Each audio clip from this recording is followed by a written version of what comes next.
El presente tutorial tiene como objetivo ayudarles con el entendimiento del cálculo de presiones osmóticas y el efecto que tiene la adición de soluciones hipertónicas o hipotónicas a espacios extracelulares y el movimiento de agua en estos compartimientos.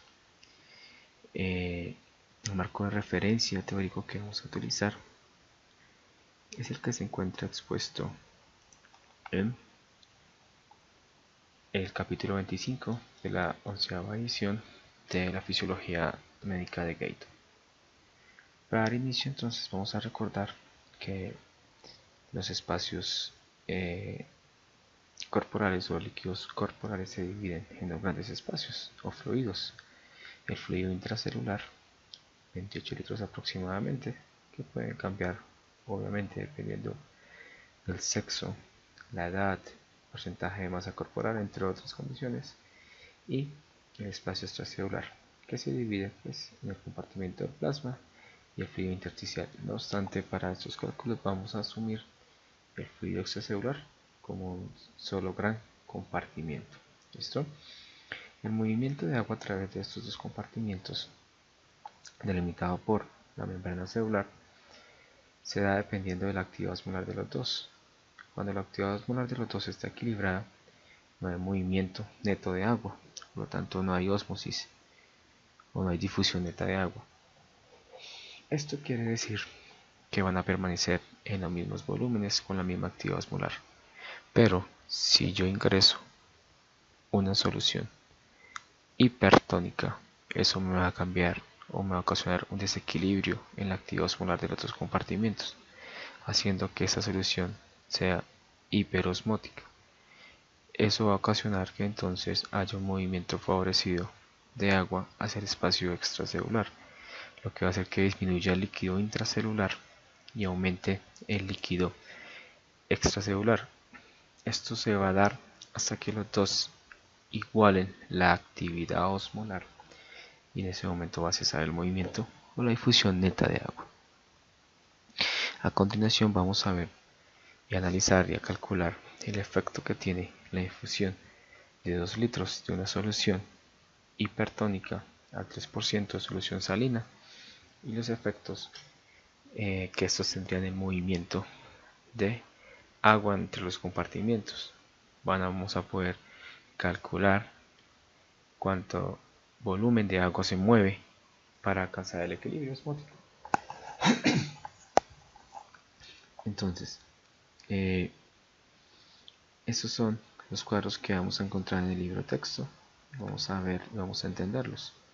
Entonces, condiciones iniciales, volúmenes, 14 litros para el fluido extracelular, 28 para el intracelular, para un total de 42, que se encuentran a una concentración, a una actividad osmolar de 280 miliosmoles por litro, para un total de actividad osmolar o de partículas osmóticamente activas de 3.920 miliosmoles para el fluido extracelular, 7.840 para el fluido intracelular, para un total de 11.760. ¿Listo? Entonces vamos a ver el cuadro, que es lo que ocurre instantáneamente. Se adicionan los 2 litros de solución salina a 3%. ¿Sí? Vamos a analizar qué es lo que está pasando. Recordemos ese dato. Son 2 litros de solución salina al 3%. Y vamos a entender cómo finalmente, producto de esa adición, vamos a obtener 19 litros de fluido extracelular, 25 en el compartimento intracelular. Aquí están los 44 que adicionamos. Esta va a ser las concentraciones o las actividades osmolares por litro de cada compartimento. Ahí pueden ver que está en equilibrio, como en la condición inicial, y el total de partículas osmóticamente activas. Como primer paso, entonces vamos a recordar las condiciones iniciales: 280 miliosmoles por litro de actividad para cada compartimento, está en equilibrio osmótico.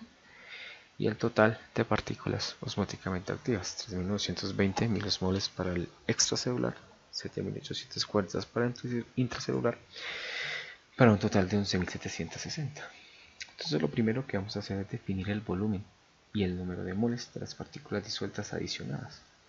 Entonces, para esto vamos a recordar, o tenemos que calcular o convertir los 2 litros de solución salina que están al 3% en concentración molar. Entonces, 3% quiere decir que la solución tiene 3 gramos de NaCl por cada 100 mililitros de solución. A partir de esta relación soluto-solución, podemos calcular la actividad, la concentración molar de la solución. Entonces, dividimos los 3 gramos de soluto en la masa molecular del cloruro de sodio, que son 58,5, y tenemos que eso equivale a 0,0513 moles. Ahora, con los moles, los vamos a dividir en el volumen de la solución expresado en litros, porque vamos a calcular concentración molar. Eso nos da un total de 0,513 molar o moles por litro de la concentración de cloruro de sodio. Eso equivale que entonces 3% equivale a 0,513 molar de solución salina. No obstante, recuerden que en el paso dice que vamos a calcular el número de moles de las partículas disueltas. Para esto hay que recordar que el NaCl en agua se disocia en un ion sodio y un ion cloruro, lo que quiere decir que por cada mol de NaCl hay 2 partículas disueltas.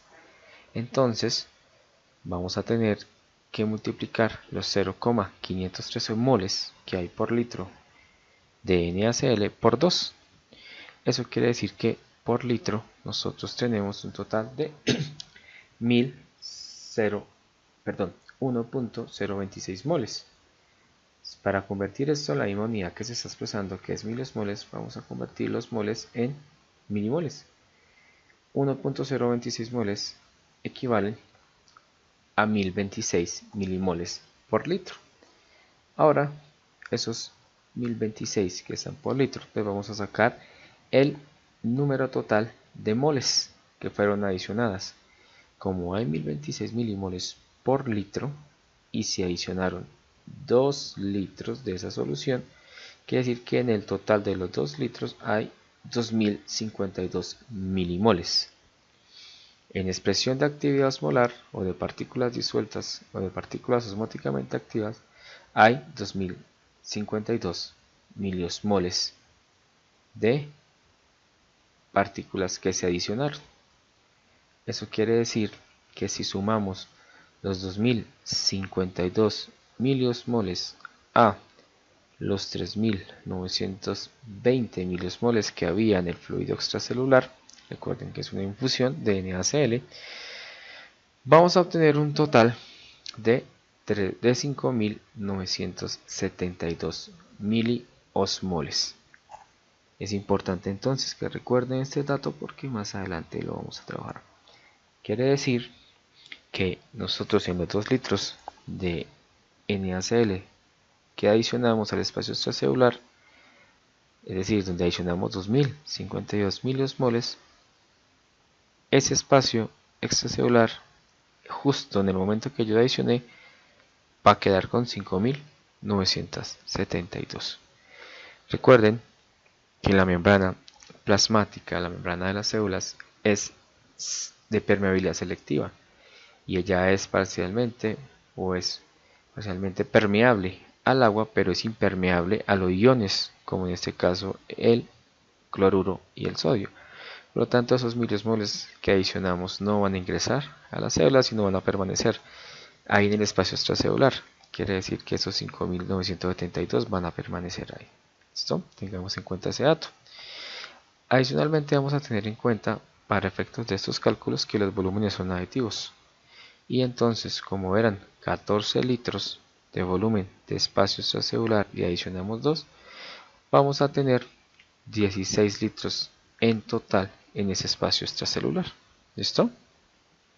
Entonces, ahora vamos a pasar al segundo paso, que es definir la actividad osmolar total de los dos compartimientos. ¿Listo? Entonces, recuerden los datos que calculamos ahorita: 16 litros de fluido extracelular y 5972. El dato difiere pues por el número de decimales que se utilizan para hacer los cálculos. ¿Listo? Entonces, si dividimos los 5972 miliosmoles que quedaron en el espacio extracelular en los 16 litros que quedaron en ese espacio extracelular, vamos a obtener una actividad osmolar momentánea de 373 miliosmoles por litro. Aquí los pueden ver. ¿Listo? Como les digo, el número de decimales depende de la manera en que hagan los cálculos, cuántos decimales utilicen para hacer los cálculos. Entonces, si ustedes se dan cuenta, o si ustedes pueden ver, hay una, ya saben cómo calculaban estos datos. Hay una similitud, una gran similitud entre los datos que nosotros calculamos y los que aparecen ahí. ¿Listo? Entonces ya podemos ver la condición o el efecto instantáneo que tiene la adición de esos 2 litros. ¿Listo? Entonces, la actividad osmolar del fluido intracelular, pues obviamente no cambió, ¿sí?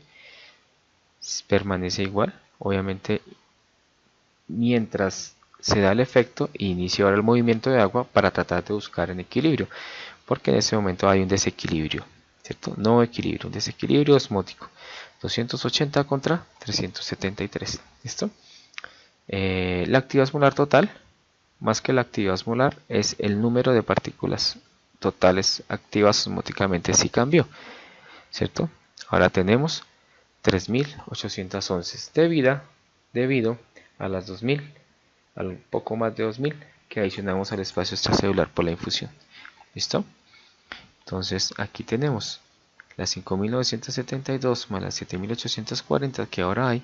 Tenemos las 13812 en este caso, aquí 11, que hay ahora de partículas osmóticamente activas total en el cuerpo.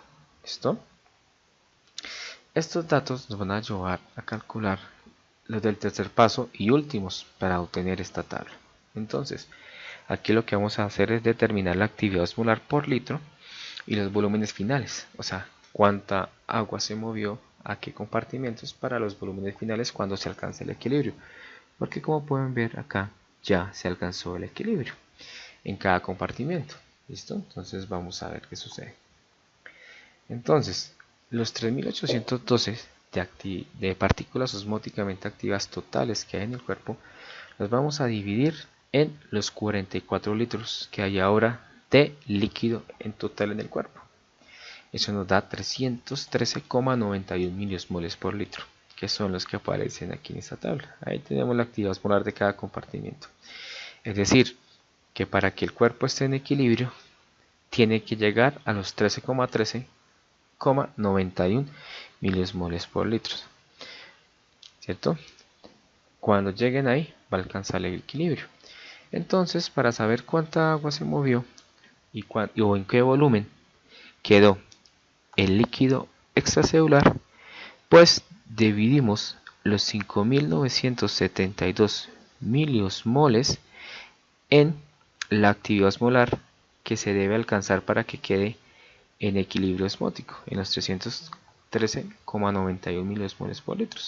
Miliosmoles y miliosmoles se anulan, y tenemos que el volumen resultante de ahí debe ser de 19,02 litros. Mírenlo, aquí están en la tabla.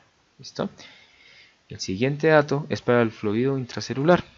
Tomamos los 7840 miliosmoles que había totales, que nunca cambiaron, y lo dividimos en los 313,91 miliosmoles por litro que se deben alcanzar para que quede en equilibrio osmótico, y tenemos 24,98 litros, que es lo que aparece acá. ¿Listo? Ahí tenemos los dos volúmenes finales de cada espacio.